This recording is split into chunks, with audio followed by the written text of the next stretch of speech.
اور ان سے 2 شخصوں کا حال بیان کرو جن میں سے ایک کو ہم نے انگور کے 2 باغ عنایت کیے تھے اور ان کے گردا گرد کھجوروں کے درخت لگا دیے تھے اور ان کے درمیان کھیتی پیدا کر دی تھی. دونوں باغ کثرت سے پھل لاتے اور اس کی پیداوار میں کسی طرح کی کمی نہ ہوتی اور دونوں میں ہم نے ایک نہر بھی جاری کر رکھی تھی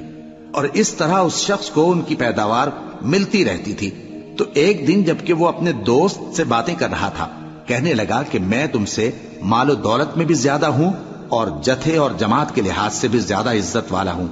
اور ایسی شیخیوں سے اپنے حق میں ظلم کرتا ہوا اپنے باغ میں داخل ہوا. کہنے لگا کہ میں نہیں خیال کرتا کہ یہ باغ کبھی تباہ ہو اور نہ خیال کرتا ہوں کہ قیامت برپا ہو،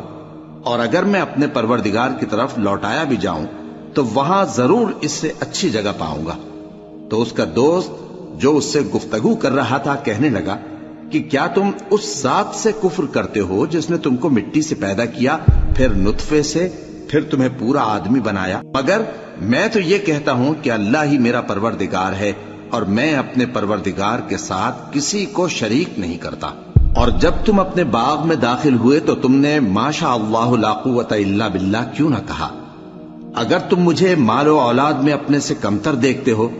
تو عجب نہیں کہ میرا پروردگار مجھے تمہارے باغ سے بہتر عطا فرمائے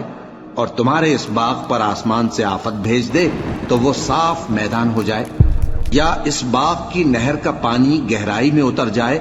تو پھر تم اسے تلاش نہ کر سکو، اور اس کے میووں کو عذاب نے آ گھیرا اور وہ اپنی چھتریوں پر گر کر رہ گیا. تو جو مال اس نے اس پر خرچ کیا تھا اس پر حسرت سے ہاتھ ملنے لگا اور کہنے لگا کہ کاش میں اپنے پروردگار کے ساتھ کسی کو شریک نہ بناتا. اس وقت اللہ کے سوا کوئی جماعت اس کی مددگار نہ ہوئی اور نہ وہ بدلہ لے سکا. یہاں سے ثابت ہوا کہ حکومت سب اللہ کی ہے. جو معبود برحق ہے وہی بہترین ثواب عطا کرنے والا اور بہترین انجام لانے والا ہے.